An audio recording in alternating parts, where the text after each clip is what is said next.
Mon père a pointé une arme directement sur la tête de ma fille de 2 ans et a crié « Signe les papiers du prêt tout de suite, ou sinon. » Maman riait en regardant. « Ta vie ne signifie rien pour nous. Une ordure comme toi ne possède rien qui vaille la peine d'être gardé. » Ma sœur a immobilisé ma fille pour qu'elle ne puisse pas s'enfuir. Quand j'ai refusé et essayé d'éloigner ma fille d'eux, c'est là que j'ai entendu « bang » et que ma fille a cessé de pleurer et est tombée par terre. Pendant qu'ils me criaient, on t'avait prévenu que ça pourrait arriver, je les ai tous regardés avec terreur. Ils n'avaient aucune idée de ce qui allait suivre. Ce qu'ils ne savaient pas, c'est qu'au moment où mon père a appuyé sur la gâchette, quelque chose en moi s'est brisé au-delà de toute réparation. Ma fille, Emma, s'est effondrée sur le parquet du salon de mes parents, et le monde s'est arrêté de tourner. Le rire cruel de ma mère s'est éteint dans sa gorge. Ma sœur Olivia a relâché les petites épaules d'Emma, ses mains tremblant alors qu'elle reculait en trébuchant.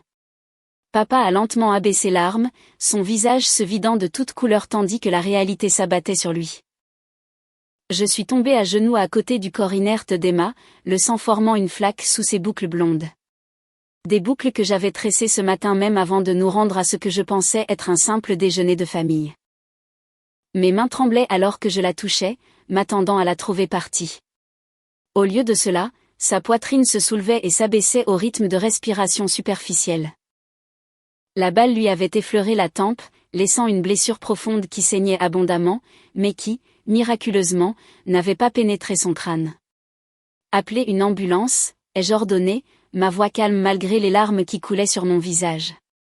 Personne ne bougeait. Il se tenait là, figé, un tableau d'horreur et d'incrédulité. La bouche de papa s'ouvrait et se fermait comme un poisson cherchant de l'air. Maman serrait ses perles ridicules qu'elle portait pour prouver qu'elle avait de la classe, qu'elle comptait dans ses cercles sociaux. Olivia recula contre le mur, ses talons de créateur claquant sur le sol. J'ai dit, appelez une ambulance, ai-je crié, en pressant mon cardigan contre la blessure d'Emma. Maintenant. Maman a cherché son téléphone avec des doigts tremblants. Pendant qu'elle composait le numéro, j'ai maintenu la pression sur la blessure d'Emma, lui chuchotant des promesses que je n'étais pas sûre de pouvoir tenir. Tout va bien se passer, mon bébé. Maman est là. Tu es en sécurité maintenant. Papa a finalement retrouvé sa voix, bien qu'elle se soit brisée de panique. C'était un accident. L'arme, elle a tiré toute seule. Je ne voulais pas, tu as pointé une arme chargée sur la tête d'une enfant de 2 ans, l'ai-je interrompu, sans lever les yeux d'Emma.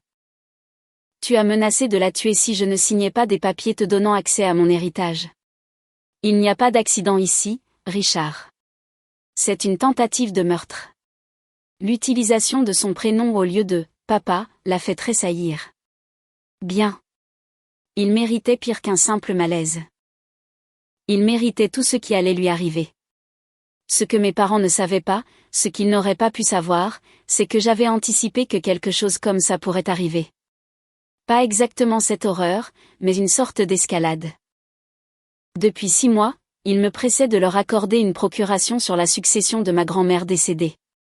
Grand-mère Ruth m'avait tout laissé, à moi, sa seule petite fille qui avait réellement pris soin d'elle durant ces dernières années. 3 millions de dollars en biens immobiliers, investissements et liquidités. Maman et papa s'attendaient à hériter, ils comptaient sur cet argent pour financer leur style de vie extravagant. Au lieu de cela, le testament de grand-mère Ruth les excluait explicitement, citant leur avidité et leur cruauté. La pression avait commencé de manière subtile, des culpabilisations sur la loyauté familiale. Des suggestions selon lesquelles je ne savais pas comment gérer une telle fortune. Des commentaires sur le fait que j'étais égoïste, gardant tout pour moi alors qu'ils m'avaient élevé, nourri, vêtu. Peu importait qu'ils aient fait le strict minimum requis par la loi ou que ce soit grand-mère Ruth qui ait payé la majeure partie de mes études universitaires quand ils avaient refusé. Il y a 3 semaines, la pression subtile s'est transformée en hostilité ouverte. Papa s'est présenté à mon appartement à minuit, martelant la porte et criant à la trahison. Maman m'a appelé 17 fois en une journée, chaque message vocal plus venimeux que le précédent. Olivia, ma sœur aînée, qui avait toujours été en compétition avec moi pour l'approbation de nos parents, a commencé à répandre des rumeurs dans notre cercle social, disant que j'avais manipulé grand-mère Ruth alors qu'elle était mourante, la forçant à changer son testament. C'est à ce moment-là que j'ai contacté Daniel Park, un détective privé recommandé par mon avocat. Je lui ai demandé d'installer du matériel d'enregistrement discret dans mon appartement, ma voiture, et de manière cruciale, de me fournir un appareil que je pourrais porter chaque fois que je rendrais visite à mes parents. La petite caméra déguisée en bouton sur mon manteau avait tout enregistré aujourd'hui. Chaque menace, chaque mot cruel, chaque seconde de ce qu'il venait de faire à Emma. Les ambulanciers sont arrivés en 8 minutes. Pendant qu'ils s'occupaient d'Emma, la chargeant soigneusement sur une civière, j'ai entendu l'un d'eux contacter l'hôpital par radio, blessure par balle à la tête. Victime est un bambin d'environ 24 mois. Alerter la traumatologie pédiatrique. Des policiers ont suivi l'ambulance à l'intérieur. 2 agents en uniforme et une détective dont le badge l'identifiait comme la lieutenante Sarah Morrison. Elle a évalué la scène avec une efficacité professionnelle. L'arme, maintenant posée sur la table basse où papa l'avait laissée tomber. Le sang sur le sol. Mes parents et ma sœur blottis les uns contre les autres comme des criminels attendant leur jugement. Je dois aller avec ma fille, ai-je dit à Morrison, debout sur des jambes qui menaçaient de céder. Bien sûr. Mais d'abord, pouvez-vous me dire ce qui s'est passé ici? J'ai sorti le petit appareil d'enregistrement de la poche de mon manteau et le lui ai tendu. Tout ce dont vous avez besoin est là-dessus. Mon père a menacé de tuer ma fille si je ne signais pas des papiers lui donnant accès à mon héritage. Ma mère l'a encouragé. Ma sœur a physiquement retenu Emma pour l'empêcher de s'enfuir. Puis il a appuyé sur la gâchette. L'expression de Morrison s'est durcie en acceptant l'appareil.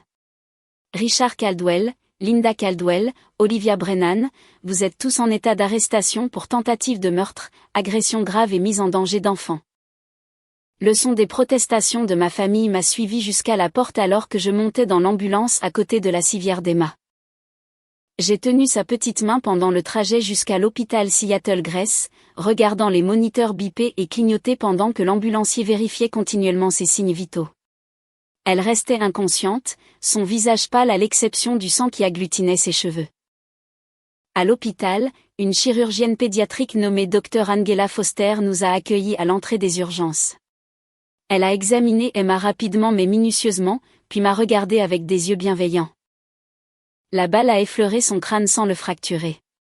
Elle a perdu du sang et aura besoin de points de suture, peut-être d'une intervention chirurgicale pour refermer la plaie correctement, mais je crois qu'elle va se rétablir complètement. Je me suis effondrée sur une chaise en plastique dans la salle d'attente et j'ai sangloté d'un soulagement si profond que c'était comme se noyer à l'envers. Emma allait vivre. Elle allait guérir. Le cauchemar ne l'avait pas emportée. Pendant que les chirurgiens opéraient Emma, j'ai passé des appels. D'abord à mon avocat, Marcus Reeves, qui est arrivé à l'hôpital en moins d'1 heure bien que ce soit un dimanche après-midi. Ensuite à Daniel Park, qui a confirmé qu'il avait des copies de sauvegarde de l'enregistrement stocké en lieu sûr. Enfin, à mon ex-mari, 3, le père d'Emma, qui a pris le prochain vol depuis Phoenix, où il avait déménagé après notre divorce. Marcus s'est assis à côté de moi dans la salle d'attente de la chirurgie, sa mallette posée sur ses genoux. La police a l'enregistrement? Oui, je l'ai donné à la détective sur les lieux. Il a hoché la tête d'un air approbateur. Bien. Cet enregistrement va être crucial.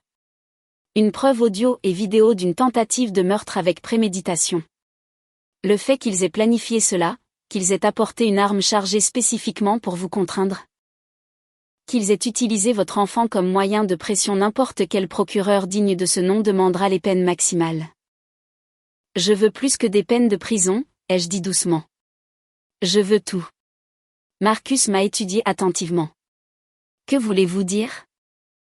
Des poursuites civiles contre 3. Pour dommages et intérêts, pour les factures médicales d'Emma, pour le traumatisme. Je veux leur maison, leur voiture, leurs économies. Leur compte de retraite. Je veux qu'ils soient détruits financièrement comme ils ont essayé de détruire la vie de ma fille. Justifiable, a convenu Marcus. Nous déposerons des poursuites distinctes contre chaque défendeur. Étant donné la gravité du crime et les preuves évidentes, nous pouvons demander des dommages-intérêts punitifs en plus des dommages-intérêts compensatoires. Votre père est propriétaire de sa maison? D'une valeur d'environ 800 000 $. Votre mère a hérité d'un bien locatif de ses parents? D'une valeur d'un demi-million supplémentaire. Votre sœur et son mari ont des actifs substantiels grâce au salaire de son mari dans une entreprise technologique. Nous pourrions potentiellement récupérer des millions en dommages et intérêts. Commencez les démarches, ai-je ordonné. Je veux que tout soit déposé avant qu'il ne puisse cacher ou transférer des actifs. Je déposerai des ordonnances restrictives dès demain matin. Un gel des avoirs sur les 3 défendeurs. Ils ne pourront rien vendre ni transférer sans l'approbation du tribunal. Le docteur Foster est sorti de la chirurgie 3 heures plus tard. Emma est stable. Nous avons refermé la plaie et il n'y a pas de fracture du crâne, pas de lésion cérébrale. Elle devra rester ici en observation, probablement 3 ou 4 jours. Il y aura une cicatrice, mais elle devrait s'estomper considérablement avec le temps. Physiquement, elle devrait se rétablir complètement. Et psychologiquement, ai-je demandé, redoutant la réponse. Les pensées de Teddy. Je vais être honnête. Celle-ci bascule carrément dans l'horreur pure. Je ne pense même pas aux disputes ou aux réactions. Je pense juste que c'est le mal à l'état pur. Un homme adulte qui pointe une arme sur un bambin, toute la famille qui le soutient, puis qui agit comme si c'était de votre faute. Ce n'est pas un drame familial. Ce sont des gens qui ne devraient plus jamais vous approcher. La seule chose qui ressort ici, c'est la rapidité avec laquelle vous êtes passé en mode action. Protéger votre fille, appeler les choses par leur nom, fournir les preuves. C'est l'instinct de survie et la clarté d'esprit qui s'activent en même temps. Et honnêtement, une fois qu'une chose pareille se produit, il n'y a pas de réparation possible, pas de compréhension, rien. C'est juste fini. Elle est très jeune. À 2 ans, elle ne gardera pas de souvenir clair de ce traumatisme. Cependant, je vous recommande de consulter un psychologue pour enfants à mesure qu'elle grandira, juste pour surveiller d'éventuels effets retardés. Les enfants sont remarquablement résilients. Mais un traumatisme peut se manifester de manière inattendue. Ils m'ont laissé voir Emma 1 heure plus tard. Elle était allongée dans un lit de soins intensifs pédiatriques, petite et fragile sous des draps blancs, la tête enveloppée de bandages. Des machines surveillaient son rythme cardiaque, sa respiration, son activité cérébrale. J'ai tiré une chaise à côté de son lit et j'ai pris sa petite main dans la mienne, en faisant attention à la perfusion scotchée à son poignet. Je suis tellement désolée, mon bébé, ai-je murmuré. Je suis tellement désolée de t'avoir emmené là-bas. J'aurais dû savoir qu'ils étaient capables de ça. J'aurais dû mieux te protéger. 3 est arrivé à minuit, faisant irruption dans l'unité de soins intensifs avec des yeux hagards et les cheveux en désordre après un vol de 6 heures. Malgré notre divorce, malgré toutes nos différences, nous avions toujours été unis dans notre amour pour Emma. Il m'a serré dans une étreinte féroce, et je me suis de nouveau effondrée, pleurant sur son épaule pendant qu'il me tenait. Raconte-moi tout, a-t-il exigé une fois que je me suis ressaisie. Je lui ai raconté toute la journée, de l'invitation à déjeuner apparemment innocente jusqu'au moment où le coup de feu est parti. Son expression s'est assombrie à chaque détail, la rage montant dans ses yeux. Ton père a tiré sur notre fille. Il l'a dit comme s'il ne pouvait pas tout à fait croire les mots qui sortaient de sa propre bouche. Oui. Et ma mère a ri pendant qu'il la menaçait. Et Olivia l'a tenue pour qu'elle ne puisse pas s'échapper. Les mains de 3 se sont serrées en poing. Je veux qu'ils soient poursuivis avec la plus grande sévérité. Je veux qu'ils aillent en prison jusqu'à leur mort. Ils le seront. Et je prends tout ce qu'ils ont d'autre aussi. Emma s'est réveillée le lendemain matin avec un gémissement de douleur qui m'a fendu le cœur en 2. Elle m'a regardé avec confusion dans ses yeux bleus, ne comprenant pas où elle était ni pourquoi elle avait mal à la tête. Je lui ai expliqué aussi doucement que possible qu'elle avait eu un accident, que les médecins l'avaient soignée, qu'elle était en sécurité maintenant. Elle n'a pas posé de questions sur mes parents, n'a pas demandé de nouvelles d'Olivia. À 2 ans, elle ne pouvait pas faire le lien entre ce qui s'était passé et eux, ne pouvait pas comprendre la trahison. Peut-être que le docteur Foster avait raison. Peut-être qu'elle oublierait tout en grandissant, et que l'horreur de ce jour ne resterait que dans mes cauchemars. La lieutenant Morrison est venue nous voir le 2e jour d'Emma à l'hôpital. Elle s'est assise en face de moi dans la chambre d'Emma pendant que ma fille dormait, un dossier de documents posé sur ses genoux. L'enregistrement que vous avez fourni a été déterminant, a-t-elle commencé. Les 3 suspects ont été inculpés de tentative de meurtre au 1er degré, de complot en vue de commettre un meurtre, d'agression grave sur mineur, de mise en danger d'enfants et d'extorsion. Le procureur recommande une détention sans caution étant donné la gravité des accusations et la préméditation évidente montrée sur l'enregistrement. Bien, ai-je dit simplement. L'avocat de votre père a tenté de prétendre que l'arme s'était déchargée accidentellement, mais l'audio montre clairement que c'était un mensonge. On l'entend dire, signe les papiers où j'appuie sur cette gâchette, suivi de votre refus. Puis du coup de feu. Il n'y a aucune défense contre ce genre de preuves. Et Olivia et ma mère? Pouvez-vous les accuser en tant que complices? Absolument.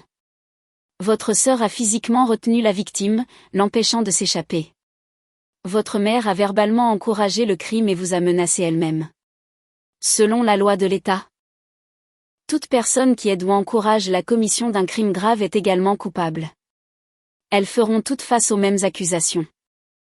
Morrison a sorti son téléphone et m'a montré plusieurs captures d'écran. Nous avons également surveillé leur communication. Votre mère a essayé d'appeler plusieurs membres de la famille depuis la prison, tentant de raconter une histoire selon laquelle vous mentez et fabriquez des preuves. L'avocat de votre père lui a conseillé de ne pas parler? Mais votre sœur a donné une interview à son mari, affirmant que vous aviez toujours été jalouse de sa relation avec vos parents. J'ai ri amèrement. Jalouse d'être le bouc émissaire alors qu'elle était l'enfant prodige. D'être constamment critiquée alors qu'elle ne pouvait rien faire de mal. Ils peuvent raconter l'histoire qui les arrange. L'enregistrement parle de lui-même. La mise en accusation formelle est prévue pour jeudi. Le procureur veut savoir si vous serez présente. J'y serai. Emma est sortie de l'hôpital le mercredi avec des ordonnances d'analgésiques et d'antibiotiques et des instructions strictes pour le soin de sa plaie.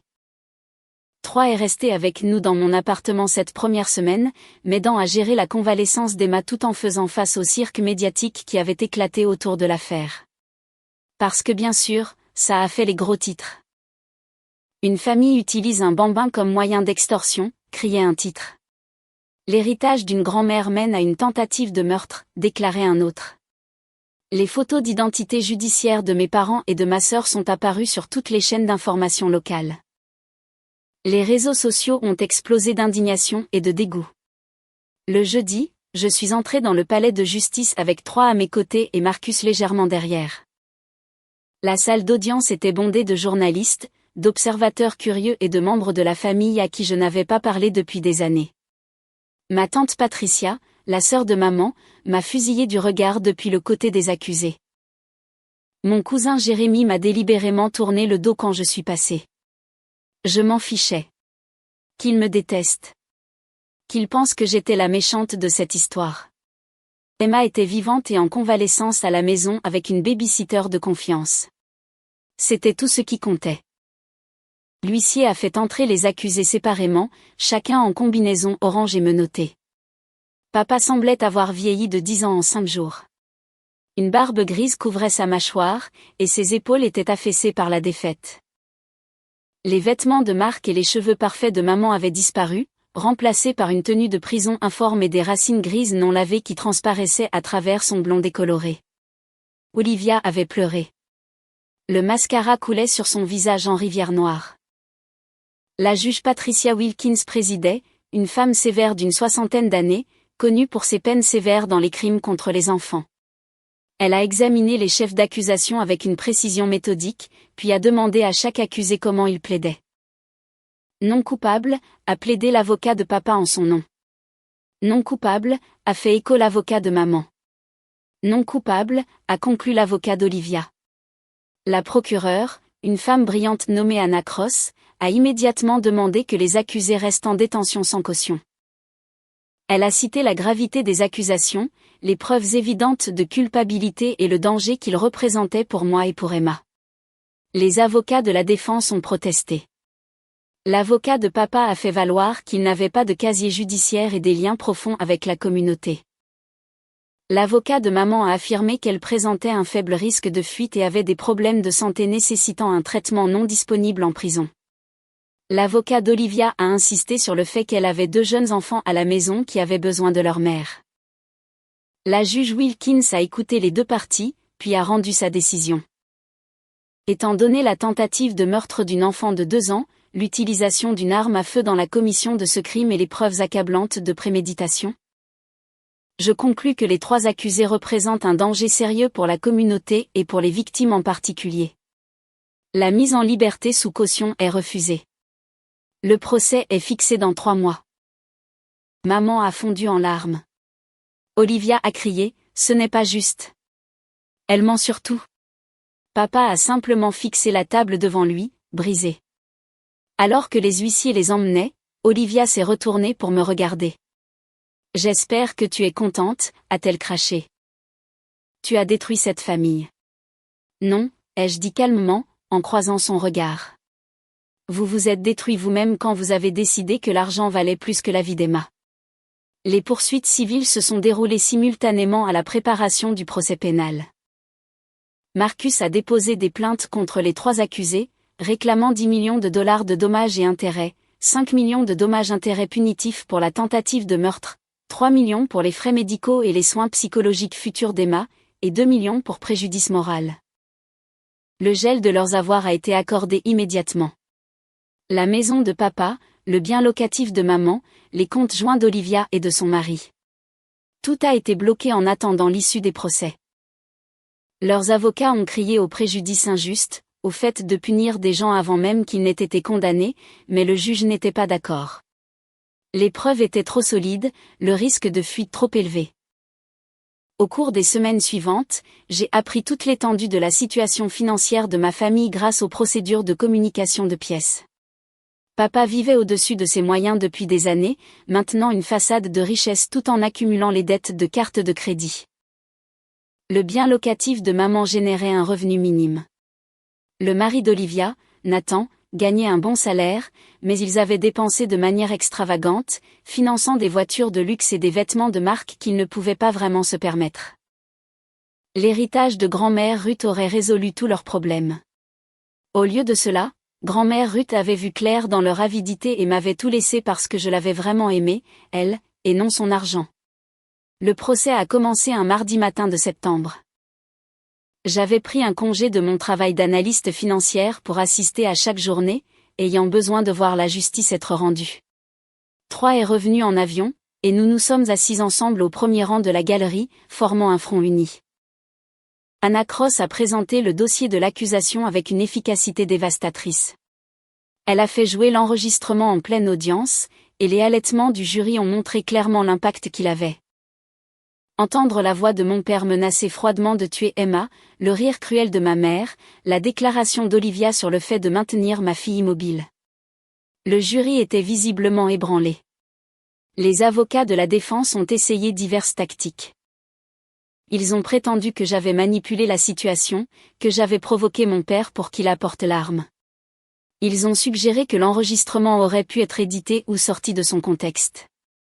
Ils m'ont dépeinte comme une fille avide qui avait volé un héritage qui revenait de droit à ses parents. Mais les preuves étaient accablantes. Daniel Park a témoigné sur l'installation du matériel d'enregistrement et la chaîne de possession de l'appareil. Les ambulanciers ont décrit en détail les blessures d'Emma. Le docteur Foster a expliqué le traumatisme au crâne d'Emma. La police scientifique a confirmé que l'arme appartenait à mon père, était enregistrée à son nom et portait ses empreintes digitales. Mon témoignage, le 4e jour, a été la chose la plus difficile que j'ai jamais faite. Anna m'a fait revivre chaque moment de cet horrible après-midi. J'ai dû tout revivre devant une salle d'audience pleine d'inconnus, alors que mes parents et ma sœur étaient assis à quelques mètres de moi. « Pourquoi êtes-vous allé chez vos parents ce jour-là » a demandé Anna. Ma mère a appelé et nous a invités, Emma et moi, à déjeuner. Elle a dit qu'elle voulait travailler à réparer notre relation, que sa petite fille lui manquait. Je voulais la croire. Malgré tout, j'espérais encore que nous pourrions trouver un moyen de redevenir une famille. Que s'est-il passé quand vous êtes arrivé? Au début, tout semblait normal. Maman avait préparé des sandwichs. Emma jouait avec des jouets dans le salon. Puis mon père est rentré et toute l'atmosphère a changé. Il avait des papiers avec lui. Des documents de procuration.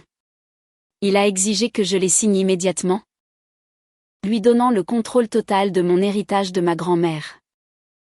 Comment avez-vous répondu? J'ai refusé. Je lui ai dit que cet argent était l'avenir d'Emma, son fonds pour l'université, sa sécurité. J'ai expliqué que grand-mère Ruth me l'avait laissé spécifiquement parce qu'elle ne lui faisait pas confiance, ni à ma mère. C'est là qu'il a sorti l'arme. La salle d'audience était silencieuse, à l'exception du bruit de quelqu'un qui pleurait doucement au fond.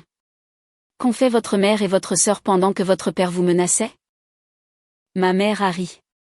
Elle m'a dit que ma vie ne signifiait rien pour eux. Qu'une ordure comme moi ne possédait rien qui vaille la peine d'être gardée. Ma sœur Olivia a attrapé Emma quand elle a essayé de courir vers moi. Elle a maintenu ma fille en place pendant que mon père visait sa tête avec l'arme. Les pensées de Teddy. À ce stade, je ne pense même plus à la vengeance ou à l'argent. Je suis juste bloqué sur le fait que vous avez dû vous asseoir là et revivre tout ça à voix haute. C'est brutal. Survivre est une chose, mais devoir ensuite expliquer calmement comment votre propre famille a fait ça à votre enfant devant eux, ça demande une autre forme de force. Et honnêtement, leur plaidoyer de non-culpabilité ne fait que les rendre encore pires. Il n'y a pas de malentendu ici, pas de zone grise. Ils refusent simplement de faire face à ce qu'ils ont fait. Le fait que vous soyez resté stable pendant tout ça, concentré sur votre fille et sans vous effondrer dans cette salle, c'est ce qui ressort le plus pour moi. Mon père a dit, signe les papiers tout de suite, ou sinon. J'ai refusé. J'ai essayé d'atteindre Emma. Puis il a appuyé sur la gâchette. Ma voix s'est brisée sur ces derniers mots. Anna m'a laissé un moment pour me ressaisir avant de continuer avec des questions sur les blessures d'Emma, sa convalescence, le traumatisme continu que nous vivions toutes les deux. Le contre-interrogatoire de la défense a été brutal. L'avocat de papa a essayé de me faire admettre que j'avais une relation difficile avec mes parents, que j'avais été ingrate et difficile. L'avocat de maman a suggéré que j'exagérais les blessures d'Emma pour susciter la sympathie. L'avocat d'Olivia a insinué que j'utilisais ma fille pour détruire ma sœur par jalousie. J'ai tenu bon. J'ai répondu à chaque question honnêtement et calmement, refusant de me laisser déstabiliser. L'enregistrement parlait de lui-même. Les cicatrices d'Emma parlaient d'elles-mêmes. Aucune accusation de la victime ne pouvait changer ce qui s'était passé. Le jury a délibéré pendant 6 heures. Quand ils sont revenus, le président du jury s'est levé et a prononcé les verdicts d'une voix claire qui a résonné dans la salle d'audience silencieuse. Dans l'affaire Richard Caldwell, nous, le jury, déclarons l'accusé coupable de tous les chefs d'accusation. Dans l'affaire Linda Caldwell, nous, le jury, déclarons l'accusé coupable de tous les chefs d'accusation.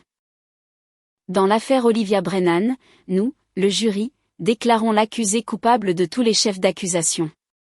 Maman a sangloté de manière hystérique. Olivia a crié que nous avions tous menti, que le jury était partial, que la justice avait échoué. Papa est resté assis, immobile, fixant le vide. La juge Wilkins a fixé le prononcé de la peine 2 semaines plus tard. En attendant, les accusés sont restés en détention.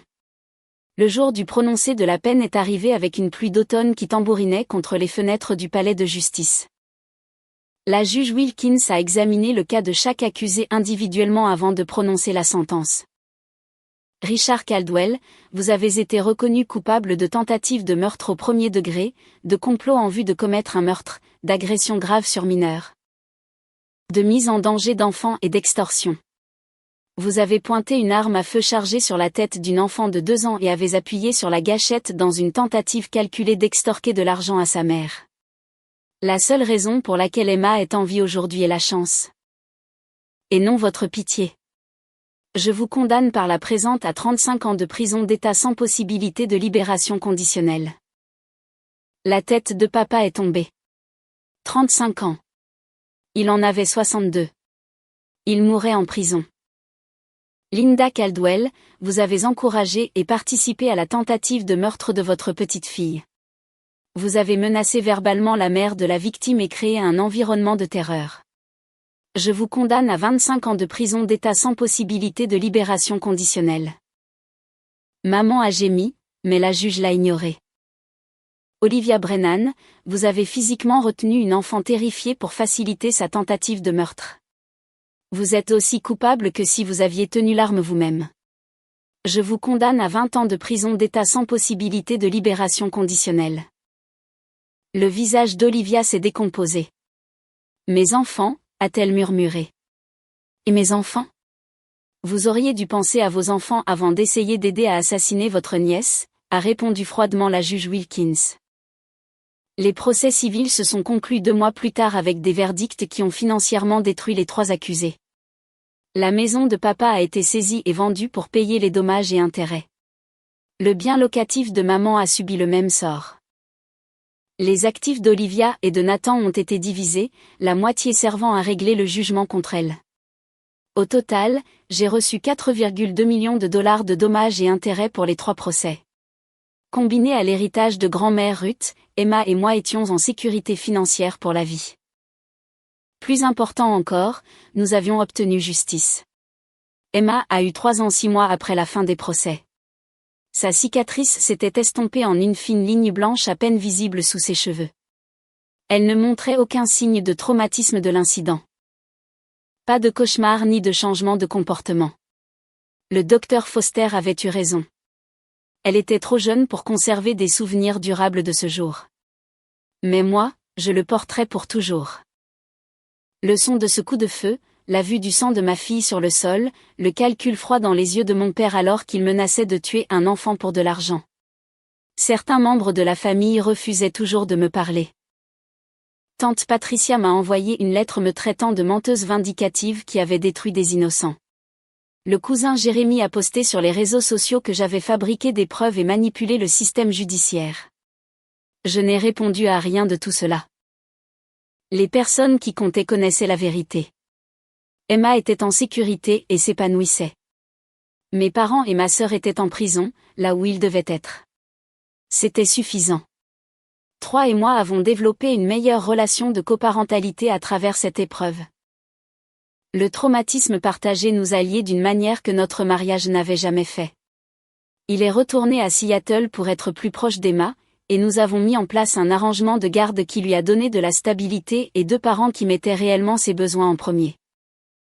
J'ai créé un fonds en fiducie avec l'argent du règlement, m'assurant qu'Emma aurait tout ce dont elle aurait besoin pour l'université, les soins de santé et un bon départ dans la vie d'adulte. Le reste a été placé dans des investissements gérés par une société en qui grand-mère Ruth avait confiance, croissant lentement et régulièrement pour notre avenir. 1 an après les procès, j'ai reçu une lettre de la prison où mes parents étaient incarcérés. Elle venait de mon père, me demandant si nous pouvions parler, s'il pouvait s'expliquer, si je pouvais pardonner. J'ai brûlé la lettre sans lire au-delà du premier paragraphe. Il n'y avait rien qu'il puisse dire qui changerait ce qu'il avait fait.